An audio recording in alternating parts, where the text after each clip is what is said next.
remember your very first or earliest encounter with Jamaican music? Share that moment. Absolutely. It was a TV show called Ready, Steady, Go, and it was hosted by it was a host called Pete Murray, and David Jacobs co-hosted, and there was four commentators, and they would literally play a record on a jukebox and ask for comments from the panel. And this particular Saturday, they played a song called My Boy Lollipop by Millie. And they said, this is a new sound from the island of Jamaica, it's called ska. And I was completely hooked. I didn't know who Millie was. I just loved this crazy backbeat. And that was in 1964. The record hit the British hit parade, it was in the top 10. She became a household name. And then shortly after that, I discovered a group called the Scatterlights, an artist called Prince Buster, and that was me well and truly hook, line and sinker onto this music, which I realized I could collect by going to record shops where this music was made available. So that's where it started, along with literally hundreds and hundreds of other youths in my school, in my community that fell in love with this music. Why? Because we could dance to it. It had this incredible energy. We had Black American soul music, we had Stax, we had Atlantic, we had Tamla Motown, we had the sound of Chicago. But this new sound from Jamaica had such energy. It was so easy to dance to. And this crazy backbeat, and that was it. England fell in love with ska. And then the skinheads fell in love with reggae when the beat changed after Rocksteady. Then these records started zooming into the hit parade because they were selling literally by the cartload from regular pop stores where this music was becoming popular, not just with the Jamaican communities in the inner cities and the major cities, but working class youths who just got hooked on this music. So the list is long, from Israelites, Sabotage, Liquidator, all the songs that hit the hit parade. They were Jamaican records, and then we realized they were making Jamaican records in Lumley. It was a host called Pete Murray, and David Jacobs co-hosted, and there was four commentators, and they would literally play a record on a jukebox and ask for comments from the panel. And this particular Saturday, they played a song called My Boy Lollipop. And then shortly after that, I discovered a group called the Scatterlights, an artist called Prince Buster, and that was me well and truly hook, line and sinker onto this music. In the early days, in the 1960s, there was no official radio station. There was the BBC, but it was called the Light Program. And on the night in Bamboo Lawn, in Big J Skateland in Maypen, Courtney Singh will sign this off. The sound system broke down in the Skateland arena, and we expected everyone to leave, and he just said, everyone, no, they're not going. They all sat down and they waited for us to rig the sound up. Did they not, Courtney? And it was a power cut, yeah. So Courtney stepping in, the sound didn't break down as a power cut. And we carried on, and it was a night I'll never, ever forget. It was my baptism of fire.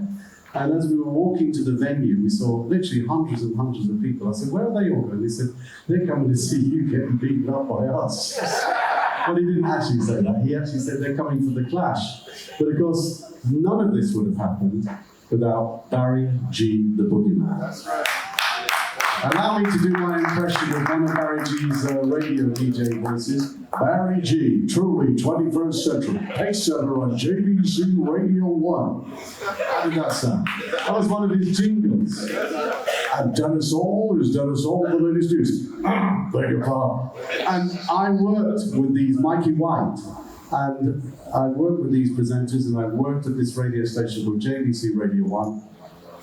And I was there in 1983 to record a series of shows for Capital Radio. And many of these great stars were in the car park at JBC waiting to be interviewed. And I interviewed Barry Gordon because he was, of course, the most revered selector at that time, radio presenter, and 2 to 6 Super Mix.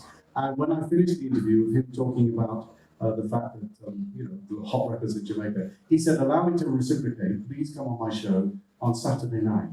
So I turned up at JBC Radio 1 that Saturday night in 1983 with a box of records, a bag of records. And during the news, And I believe that Dennis Howard is here tonight. If Dennis Howard is here tonight, he was one of the operators then at JBC Radio 1. And during the news, Barry Gordon turned to me and said, instead of me just doing an interview with you, Jamaicans love contests. They love contests. So let's do a clash.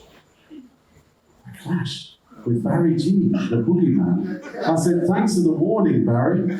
So we just went for it. And at 12 o'clock midnight, Sonjah, we were still clashing. And we were playing white labels, vinyls. We didn't cut any specials with our names in it because that didn't happen then, that didn't even exist then. And that night, it seemed that Jamaica got turned on to this idea of two radio presenters playing the music that they loved and talking about it in such a way that these cassette and tapes were selling like crazy the next day. And I remember we were driving to the countryside, and each town and village we went through, it was me and Barry, we were hearing this music on cassettes. So that's where it started.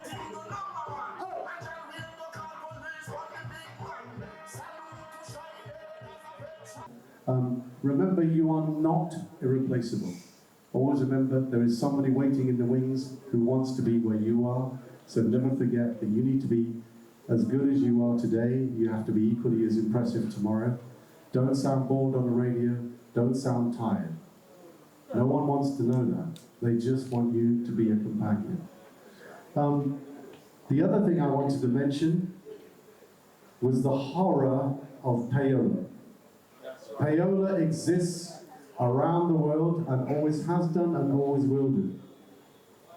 If you ever accept money or goods or favors as a DJ from someone who wants to promote their product, you are inviting the devil himself to dine with you. It is the worst thing you can do. And I say that with the greatest caution. Because the day you say yes to a bribe, to play something on the radio is the day you become the boy for the person who's bought you. For the rest of your life, he will have you as his boy, that he had you down. And I know sometimes you hear about it, and we hear about it all the time, but please, swerve it, avoid it. If someone pressures you to play a record, say you're going to play it, don't play it if you don't think it's very good. And most important of all, if you do play a record which is rubbish because you're playing it because someone's paid you to play it, your audience will lose all faith in you. Because they'll say to you and say to themselves, but he's playing rubbish. Why is he playing garbage? That's not to say that some records you don't like, that you shouldn't be playing. Well, that's up to program controllers and people who create playlists. And remember, contempt prior to investigation, so have an open mind. But if you know something is downright garbage, just badly produced and badly made, and somebody's trying to buy you, please, my advice to you would be, swerve it, avoid it, don't take it. You'll be a free person for the rest of your life. You will have your dignity, and that is invaluable.